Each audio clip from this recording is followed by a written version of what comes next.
The Denver Broncos got some good news on the injury side of things with several key players returning to practice. Does this provide Broncos Country with a sigh of relief? Plus, we dive into a preview of joint training camp practices.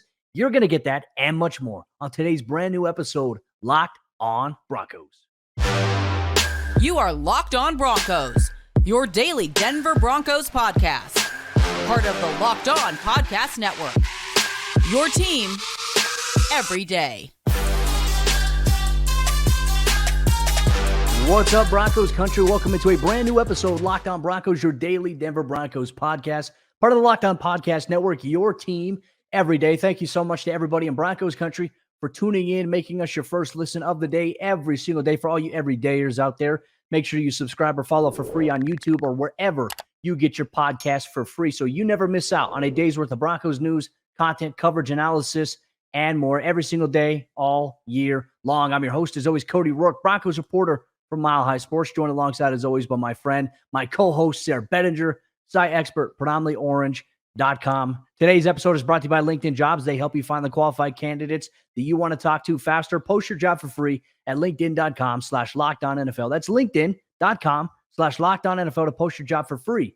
Terms and conditions apply. The Fountain of Youth is back here as the Broncos had several players who've been injured and have missed practice return to practice. Some good signs here for the Broncos on an indoor day at the Pat Bowlen Fieldhouse. Sayre, I can tell you this, it was so nice to have some air conditioning, to get a little bit of, respite from the sun and the heat and having to wear a hoodie out there. Overall, it was a ramp-up period of practice here for the Broncos, but key guys, Justin Simmons, Mike McGlinchey, Tyler Beatty, Brandon Johnson, Chris Manhertz, all these guys were back at practice with their helmets on. That's a great sign as the Broncos prepare for their final week of the NFL preseason. Cody, you know what's funny is I was thinking back to the game, and I didn't even realize as the game was ongoing on Saturday that Chris Manhertz wasn't playing, right? We know Tyler Beatty wasn't out there. Simmons, yeah, we didn't expect him. McGlinchey, we didn't expect him. I forgot or didn't know that Chris Manhertz wasn't going to play. Didn't even realize it until he popped back up as back practicing on Tuesday. So I guess you learn something new every single day. Maybe it's because Alberto Cuebanam had a pretty good game out there, and we can talk about that as the week goes on, or maybe as the episode goes on. Maybe his name will pop up again here, but really excited to have Mike McGlinchey back at practice, Cody, and no offense to Justin Simmons. We, of course, want Justin back at practice, but man, Mike McGlinchey is such a key piece of the Broncos 2023 offensive plans. It would be, you just don't want to go into week one with him just coming back to practice that week of that game against the Raiders. So glad that he's getting back up to speed. I guess we kind of TBD on where he's at in terms of practicing in full against the LA Rams and things like that. But great to see him ramping back up, and also number 31 back out there, Cody. I mean, it's probably not a welcome sight for Russell Wilson and the offense. We'll say that. Well, we know wide receiver Jalen Virgil got placed on the team's injured reserve. Do you want to fill in Broncos fans who may have questions? Because I think around this time of the year, everyone's like, okay, if you go on injured reserve, does that mean your season is officially over? Obviously, if Virgil is an important part of what the Broncos want to do, but does he have to miss the season here, Sayre? Well, no, he actually doesn't, which is, a similar situation. We actually have some precedents for this. Brandon Johnson last year, remember, he went on injured reserve before roster cuts and the initial 53-man was finalized. So the way that this will have to work, of course, is going to be complicated for the Broncos, but the meniscus injury that he suffered, Cody, doesn't sound like a season ender. Sounds like potentially a couple of months here, but the Broncos placing him on injured reserve right now means that in order for him to play for the Broncos this year, they will have to, at some point after rosters are submitted, they'll have to waive him off of injured reserve and obviously subject him to every other team in the NFL potentially picking him up before they would be able to bring him back, which is what they did last year with Brandon Johnson. Remember, Brandon Johnson, I think Brandon Johnson even had a workout or tryout with other teams after the Broncos let him go. So there's a chance. There's always a chance that something could go down. But man, Jalen Virgil is such a key part of this team potentially, and going down with the injury now, I just can't help but think, Cody, hopefully they don't try to do this maneuver of the roster before they play the Jets. Hopefully it would be after they would play the Jets, because the last thing you would want to see is Jalen Virgil out there wearing green in Denver playing for Nathaniel Hackett's Jets. But look, they can bring him back. It's just a much more complicated process right now. I think that'll clear up a lot of things here for Broncos country, because I know that's a question that sometimes gets thrown around in the preseason when you have injuries, injured reserve, things like that. So there is that, but also a good sign that Brandon Johnson was back at practice here for the Broncos on Tuesday and didn't seem limited. Like, he was getting involved in team stuff. And hey, for these guys, for him and Mike McGlinchey, they suffered the injuries on the same exact day. For them to go 13 days and then make it back, I think, what was the timeline? A few weeks potentially.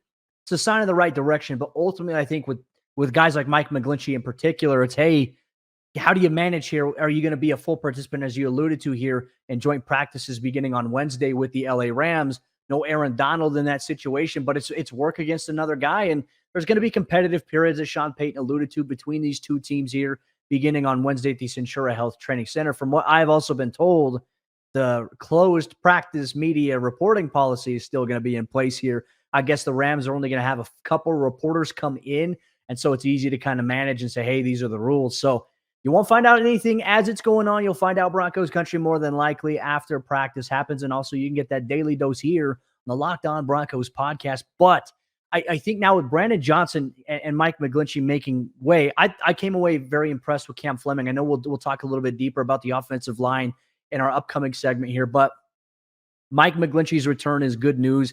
You need as much reps as possible with your guys before, hey, that week 1 regular season matchup, we're going to go against Max Crosby.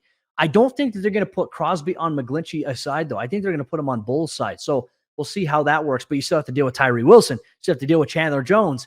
It's going to be a challenge here, and you need Mike McGlinchey to be where he's at. So Denver getting these guys back a little bit earlier than anticipated, but it's also good you're not getting them back the week of the game, because you need to get some more conditioning. I mean, you need to be able to go through some of these things. And so I think it's good that they're back. Wanted to ask you a quick question here about, for example, like Brandon Johnson's return here. Okay, so now you have Jerry Jeudy, Cortland Sutton, you have Marvin Mims, you have Brandon Johnson, and obviously there's Kendall Hinton, Marquez Callaway, Lil Jordan. Yesterday's episode, we talked about our concern about the wide receiver depth. How are you feeling now that Johnson has returned, considering the big role he has had so far with the team throughout the entire offseason? Cody, with all due respect to Brandon Johnson, I think what you just said, the Broncos, they need a wide receiver 3. I mean, that's just the way I perceive it. And whether that's somebody on the roster stepping up or whether that's them going out and acquiring somebody, I don't see who wide receiver 3 is at this point in time. And yeah, you hope eventually it can be Marvin Mims, or you would hope Brandon Johnson could step into that role. But look, like when the Broncos lost Tim Patrick, they lost wide receiver 3 very clearly. And from that point, there's a huge drop off in terms, not in terms of talent, but in terms of guys that have proven what they can do. It's one wild card after another. And the wild cards are disappearing, Cody. I mean, KJ Hamler waived. Tim Patrick, he's out of there. Brandon Johnson just coming off another ankle injury. Jalen Virgil, he's on injured reserve. I mean, the wild cards are dwindling. We have seen nothing from Marquez Callaway. We've seen very iffy, I guess, play from Lil Jordan Humphrey. I don't know exactly what all you're seeing there in practices from those guys, Cody, but my perception is the Broncos need a wide receiver 3. And I guess I've been banging that drum for a long time. There's a lot of people that disagree with that, but I think they need to go out and make a move for somebody, whatever that looks like, whatever it may be. Speaking of getting at the Jets, Cody, maybe they let go of Corey Davis out there. Maybe he could be an option, but it's slim pickings. It just is. There's not many veterans that are available that would qualify as good options there. And I don't know what's even available in a trade or what the Broncos would pay up for. So I view it as, man, they need wide receiver 3. Whether that's somebody stepping up in-house remains to be seen. We'll see how it all pans out here for the Broncos. Joint training camp practices coming up here on Wednesday at the Centura Health Training Center. But we're going to dive a little bit deeper into some conversation we heard from Broncos head coach Sean Payton following Tuesday's practice. Talked about the offensive line and gave a glaring review of that. We'll dive deep into that, and you're going to get that on today's episode of the show. This episode of the show is brought to you by our friends over there at Bird Dogs. And Bird Dogs, they make you look good. Bird Dogs stretch khaki shorts are designed to fit slimmer through the thigh and leg, which give you a truly sculpted look. I know I do leg day every single day, and my quads, they look banging inside some Bird Dogs there. Bird Dog shorts do exactly the same thing as Lululemon, but they fit way better. They fit way better than regular shorts that are made of a stiff, restricting cotton. Bird Dogs fixed this issue by inventing cloud knit fabric that looks just like khaki, but stretches so that you can get a way slimmer fit without having to sacrifice movement. So when I'm doing squats in my apartment or I'm doing my walks or jogs and things like that, I have no restriction. I can move freely inside of my Bird Dogs. They also use anti-stink sweat wicking fabric that keeps you cool and dry all day long. That's a must if you're here in this Colorado heat or if you're any place that gets a lot of heat there. One thing I also liked about Bird Dogs, they sent me a free hat. They sent me a free tumbler as well. I enjoy Bird Dogs. I enjoyed the products that they've sent me. Very comfortable stuff. You can wear them to bed. You can wear them on a workout. The choice is yours. You have options at your disposal here. So go to birddogs.com/LockedOnNFL or enter promo code LockedOnNFL for a free white tech hack with your order. That's birddogs.com/LockedOnNFL or promo code LockedOnNFL for a free white tech hat. You won't want to take off your Bird Dogs. We promise you. One step at a time, the Denver Broncos offensive line appears to be gelling, and obviously a key member of that offensive line is back at practice now. But what does head coach Sean Payton think of their progression so far? What's he seeing out there? I mean, obviously he's looking with a critical eye, as are all of us after the Broncos gave up 60 some odd sacks last year. So we're going to talk about the offensive line, their progression, their progress through training camp and the preseason. But before we do, got to give a huge shout out and mile high salute to every single one of you listeners of Locked On Broncos. For you everydayers out there, you know you can find us free and available on all platforms. And if you're not an everydayer yet, we hope you become one and subscribe to the podcast wherever you listen, or if you watch us on YouTube, hit that subscribe button. Follow along the storylines. There's a lot of them going on right now as the Broncos progress through the preseason. Just one game left. Now joint practices against the LA Rams. And we love hearing from you in the comments, on Twitter, wherever it may be. We really appreciate every single one of you that takes the time to make us part of your day and making us your first listen of the day as well. So, Cody, we've got to talk about the offensive line. That's a big question mark for people. And I know I was pretty harsh on Ben Powers. Feels like I've kind of been, put in my place a little bit. People on Twitter showing me some of the really good reps that he had against Javon Hargrave and that 49ers defensive front. And to be fair, he was going up against Javon Hargrave on a couple of those reps, one of the best interior linemen in the NFL. So I'm just watching from such a critical eye because, like I said, the Broncos gave up over 60 sacks last season. It was really tough to see. And of course, now with the starters getting limited reps, the last thing you want to see is Russell Wilson getting hit or the offensive line giving up pressures. What are you seeing or what are you perceiving as the offensive line's progression through now 2 weeks of the preseason? I think they've made drastic climbs from week 1 to week 2. And look, I even liked what Brandon Thorne had put out on Twitter as well, showing some clips of Quinn Miners. And he gave Quinn Miners some really good props. He says he calls him arguably the strongest guard in the NFL. And when you watch how fast Quinn moves, he was burying dudes. You love to see that. Cush played well. Cam Fleming as well, wanted to highlight him. I thought he actually did a pretty solid job on the outside there at right tackle. And then you go through and Ben Powers had some good reps, but it's like, hey, we still have to address like the one where Russ almost got sacked on the second play of the game where he found Javonte for a 12-yard gain. Was able to maneuver out there. It's good that you have a mobile quarterback that can do that. There's some things he's just got to get better, but I would say overall, going back and watching the All-22, he was better than I thought he was on the first watch of the game and seeing it live, right? So I will have to say that about Powers. And then Garrett Bowles played pretty well, I think. But here's the thing. It's right. Okay, you did it in this game, and I think the 49ers, their starting defense, that's a great test there because last year it was brutal against the 49ers. It was like asking for a miracle for them to even get 5 yards against San Francisco. Somehow late in the fourth quarter, they have like a 3rd and 15. They get like 18 on it. I remember that. There was some magic there in Denver for that 11-10 victory, by the way. That was a wild game to be at. But the offensive line played better. And you know what? I think if there's anybody who knows it played better, it's Broncos head coach Sean Payton. He noted from week 1 of the preseason to now, he said there's still some things to clean up, but they made a drastic jump from then to now. Now you got to do it in joint practices against the LA Rams. So I'm excited about that. That kind of sets the table though, right?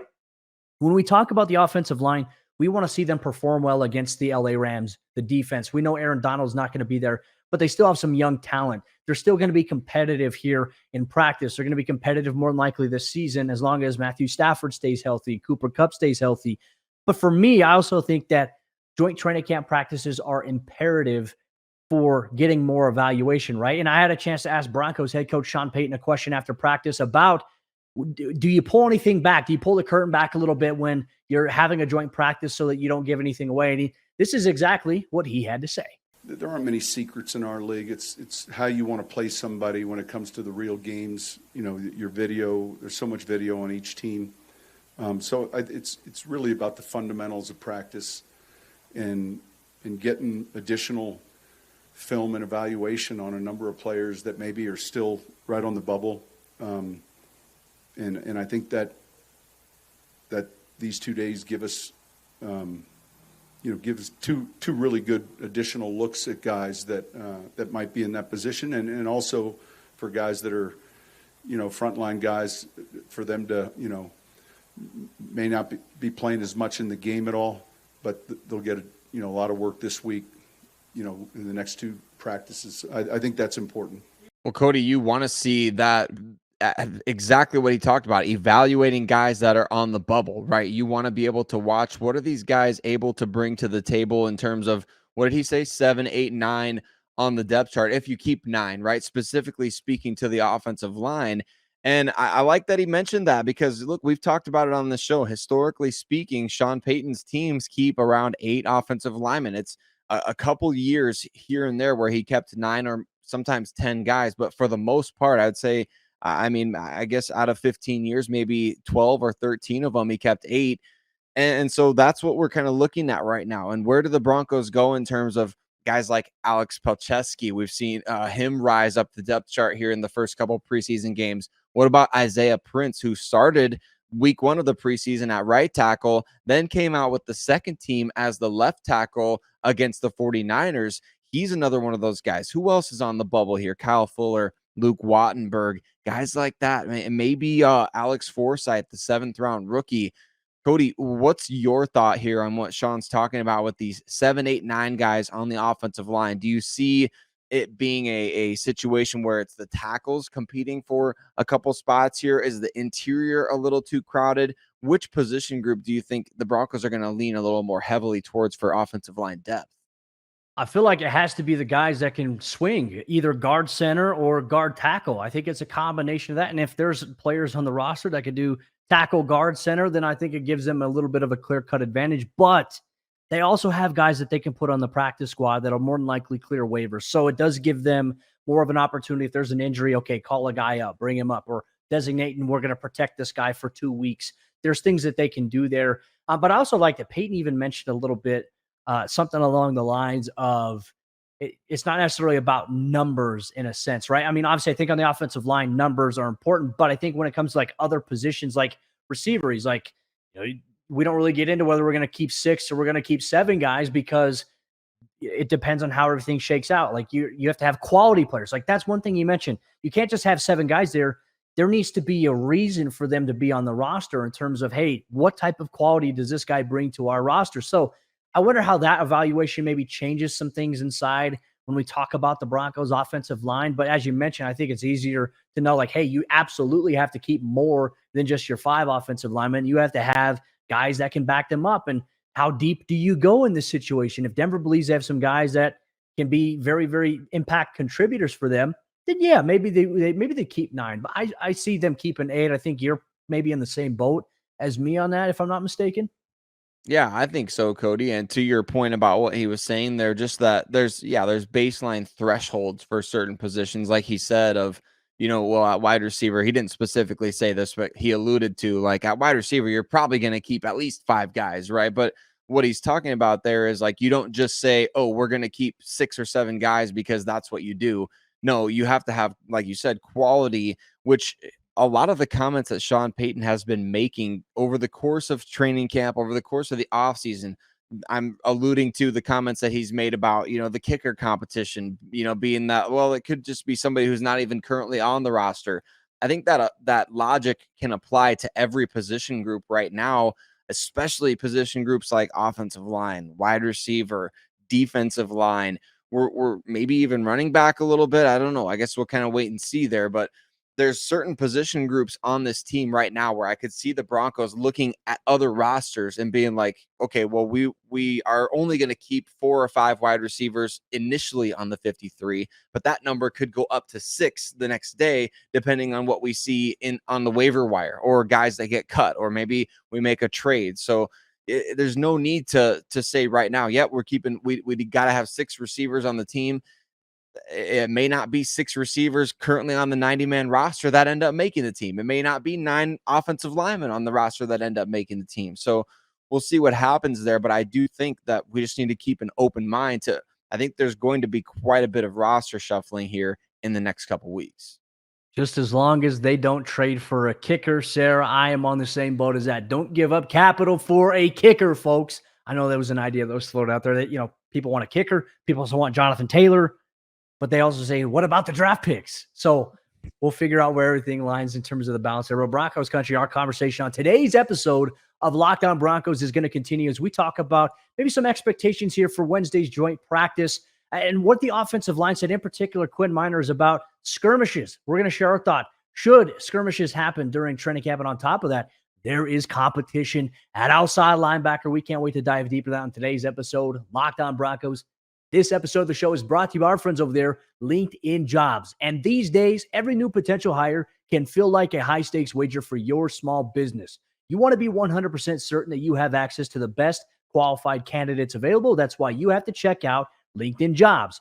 LinkedIn Jobs helps you find the right people for your team faster and for free. And it's super easy to create a free job post in minutes. Then all you do is you add your job and you add the purple hashtag hiring frame to your LinkedIn profile to spread word that you're hiring. They have simple tools like screening questions, which make it easy to focus on candidates with just the right skills and experience so you can quickly prioritize who you'd like to interview and hire. Make sure you close out this work year on the right note with the right team member today. It's why small businesses rate LinkedIn Jobs #1 in delivering quality hires versus leading competitors. LinkedIn Jobs helps you find the qualified candidates that you want to talk to faster. Post your job for free at linkedin.com/LockedOnNFL. That's linkedin.com/LockedOnNFL to post your job for free. Terms and conditions apply. Joint training camp practices are here on Wednesday in Dove Valley, and one of the subjects we've seen all throughout the offseason about these joint practices is skirmishes. The Rams themselves have been involved in one with AFC West division rival Las Vegas Raiders. Sayre, as we continue today's episode of Locked On Broncos, I just want to say thank you so much to everybody in Broncos Country for tuning in, making us their first listen of the day every single day. I want to get your thoughts on this, right? Because for me, having played football, and anybody listening, when you have a practice or like a camp and you have somebody else that's there, tensions tend to rise a little bit. Last year, obviously, the Cowboys came to town, and that was a very, very tense training camp practice. I felt like Quinn Miners, when he met with the media on Tuesday, had a really good answer about that. Because, yeah, skirmishes happen. You want to avoid it because at the end of the day, you do that in the game, it's going to hurt you. You're going to get ejected, or you're going to get fined, or you're going to get 15 yards, or all the above. But Quinn said that, we want to be physical. We don't want to start anything, but we want to be physical. Right? So how do you find out? I think this is going to be a great test. How disciplined do we see the Broncos be here under Sean Payton? And what are your thoughts on training camp scuffles? Cody, I guess I mentioned it yesterday, but there's no Dalton Reisner there, so I don't know who's going to be getting into the fights. I mean, I'm trying to think back to all those who would get in fights. Maybe Garrett Bowles. Used to be the Derek Wolfe. Derek Wolfe back in the day. Yeah, I kind of feel like the Broncos should have an assigned fighter on one player should be planned on getting kicked out of near the end of practice. They should just get it over with. Just be like, hey, you start the fight and just get it done with, so that everybody else learns from your mistake. What would they call that? Kind of like a sacrificial lamb or something like that. Just Cody, I wish that guys didn't get in fights, but I'm with you. If it was me and it was that hot and I'd been practicing against other guys and all of a sudden now you're going up against a new team, guys that you don't know, you don't have that same sort of relational equity with, and maybe a guy starts talking trash out there on the field and he starts getting at you for a couple reps. I might throw a little extra jab at the guy. So I guess I can't blame these. Yeah, just not at the helmet. Yeah, maybe right at the chest or something like that, But I can't blame these guys for getting heated out there, literally and figuratively. It's just it's the heat of competition, and you want to be the best. And when you're going up against a guy, maybe you're having a tough day at practice, you lose your temper. I've broken tennis rackets. I've thrown golf clubs. I have a temper when it comes to competition, Cody. So just ask my old TV that had a huge crack in it from, I couldn't beat the stupid Wisconsin Badgers on NCAA football. So maybe I'm the wrong person to ask this question to, Cody, because I would absolutely get into a training camp fight. No, Broncos Country, we want to hear from you. Make sure if you're watching on YouTube, comment. If you're listening wherever you get your podcast, send us something about your thoughts on training camp skirmishes. But let's get to some other stuff here. I found it very interesting, right? We heard Frank Clark's post-game press conference comments after the 49ers game, asked about, why were you playing in the fourth quarter? He said, I don't know. You should ask the coaches. Ask the coaches about that.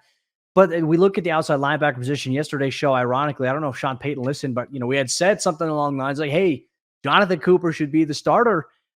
Sean Payton had some interesting things to say about the outside linebacker position. Here's what he had to say. Yeah, it's hard for you to even look at the competition and say it's Clark and Cooper, because I might look at you and say, no, you got that wrong, but I'm not going to worry about trying to get it right for you. I think that there's competition, period, at outside linebacker. Little mystique regarding the starting positions at any position. I think Peyton likes to play things close to the vest, Cody. We know that, but I think we can all kind of see through some of the stuff. Like there's some smoke and mirrors with the depth chart, with the way that things go in the preseason, but some stuff just kind of seems obvious. When a guy like Frank Clark is playing into the fourth quarter of a preseason game, gives you the vibes that he's in the proverbial doghouse, right? So I guess being out at practice every day, what's your read on the situation? How did you read into Sean Payton's comments here? Because I think, you kind of chuckle when he gives an answer like this, but at the same time, it's like, well, how are we supposed to read into it? Well, he did say, he's like, you guys think it's Cooper and Clark, but it's like, but he mentioned Cooper twice. So it's like, all right, Jonathan Cooper is obviously the evident starter at some position. Maybe it's a competition between Randy Gregory and Frank Clark, but that wouldn't make sense considering how much money you're paying Randy Gregory.